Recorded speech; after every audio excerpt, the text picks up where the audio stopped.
Hoy les quiero hablar de la sucesión y específicamente de los retos que tiene que asumir un sucesor. A modo de introducción y de manera general, es interesante reflexionar cuántas empresas familiares tienen un plan de sucesión explícito.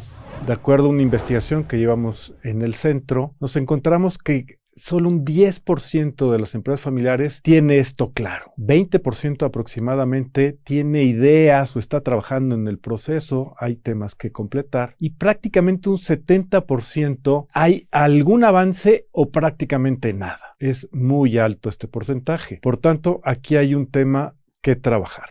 Una de las dimensiones importantes a considerar es precisamente tener un sucesor. Hemos acuñado en el IPADE ya la frase de que toda sucesión sucederá. Y para que haya sucesión, tiene que haber un sucesor. En este sentido, este proceso es complicado, sin duda, lleva su tiempo, y déjame reflexionar sobre los retos para un sucesor. Aquí me voy a basar en las ideas de Andrew Kate, un libro muy interesante que te recomiendo, Myths and Mortals, de este autor. Kate en su libro reflexiona sobre varios aspectos interesantes. Primero, nos dice que el sucesor tiene que ser auténtico o aprender a ser auténtico, creer en sí mismo, lograr esta identidad propia y un autoconcepto positivo de sí mismo. Para lograr esta autenticidad, tiene que lograr también credibilidad, creer en sí mismo, pero también tiene que lograr que las personas en la organización crean en este futuro líder, ganarse este lugar con las personas, tanto dentro de la empresa como de la familia. Y para que esto sea posible, tiene que distanciarse del sucesor, de ese mito del fundador, de esa sombra que crea esa persona tan importante, tan relevante, pero que, bueno, en un futuro tiene que ser sucedida. Y esto, pues, es un tema importante a trabajar. Para que el sucesor logre escapar de esa sombra, tiene que construir una muy alta autoestima, porque no va a ser igual a quien le precede y va a estar sujeto a críticas, a comentarios, a negativas. Entonces, en este proceso hay que ser muy persistente y soportar mucha presión de distintos puntos de vista. Claro, no se lo ganó, se lo han heredado, qué méritos tiene para tener esto. Entonces va a haber mucha presión, mucha crítica hacia la persona y hacia lo que haga. En este proceso hay que ir ganando libertad, irse ganando sus espacios. No solo que te los den, sino que te los vayas ganando, porque es importante ir descubriendo las capacidades propias. ¿Dónde están tus áreas de oportunidad? ¿Dónde están tus habilidades? ¿Dónde están tus fortalezas? ¿Qué más hay que seguir desarrollando? Y en este proceso es muy importante, como diría mi mentor, el doctor Ernesto Bolio, descubrir tu pasión, qué es verdaderamente lo que te mueve, y eso guía esa vocación que hay que descubrir. ¿De verdad ese sucesor por vocación quiere dirigir? Y ese camino se va a ir abriendo poco a poco. Si no hay esa pasión de entrada, será difícil que ese proceso sea exitoso. En este proceso hay que ir también encontrando el propio camino. Evitar el error de tratar de emular o repetir lo hecho por el padre o la madre. No se trata de ser papá 2.0 o mamá 2.0. Hay que aprender a ser uno mismo. Y esto tiene que ver con encontrar el propio camino. Hay que tener un desarrollo tanto fuera como dentro de la empresa familiar. Recomendamos que sea primero fuera, porque es más fácil encontrar esas capacidades, ser uno mismo, sin esa presión de la familia o sin esa sombra de quien te precede. Pero también hay que aprenderlo a hacer dentro.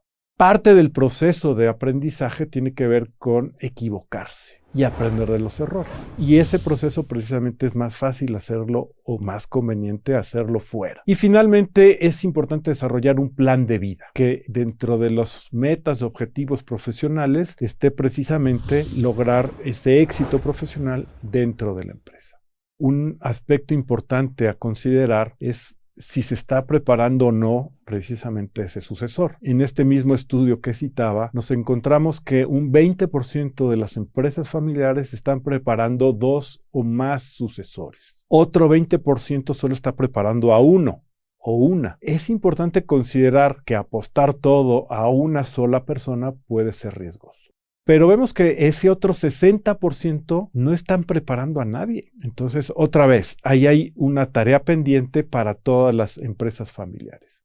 ¿En qué hay que enfocarse en esta preparación? 5 cosas. Primero, cumplir con responsabilidades. ya sea que sea una tarea gerencial o ya directiva, esas responsabilidades que se asumen tienen que estar claras. Tenemos que asegurar de que se estén cumpliendo. Segundo, ser competente. Aprender a tener un alto desempeño. Precisamente las personas se van a estar fijando en ese sucesor o en esa sucesora. Tiene que demostrar competencia, tiene que demostrar un buen desempeño. Tercero, hay que lograr un adecuado nivel de independencia.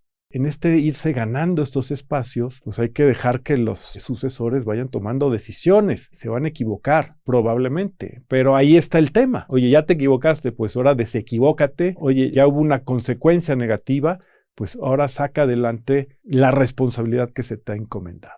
Cuarto, aprender a ser auténticos, tener esta autonomía, tener estos criterios propios, lograr esta maestría, este nivel de habilidad, de conocimiento, de desempeño adecuado y sobre todo ir desarrollando un propósito, tanto personal como institucional y también hacia la familia. Y por último, aprender a ser líder. El liderazgo no es algo que se gane con una posición, es algo que se gana de las personas y precisamente son las personas las que tienen que darnos ese lugar.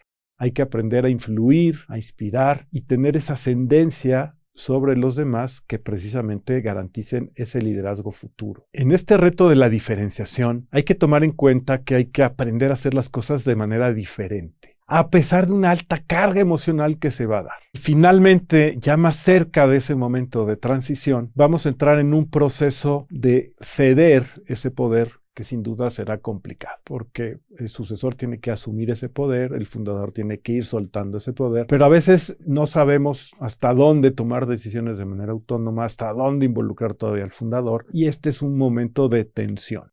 Es necesario porque hay que aprender de ese negocio y eso solo se logra pues ya tomando decisiones, siendo responsable de lo que ocurre en la organización. Esto es dentro de la empresa, pero también el sucesor tiene este otro gran reto respecto a la familia, de crear esta unidad familiar. Entender que hay que trabajar en equipo y evitar un exceso de competencia interna. No debe haber luchas por el poder. Tiene que haber esta idea de que el poder se tiene que poner al servicio de la organización, pero también de la familia.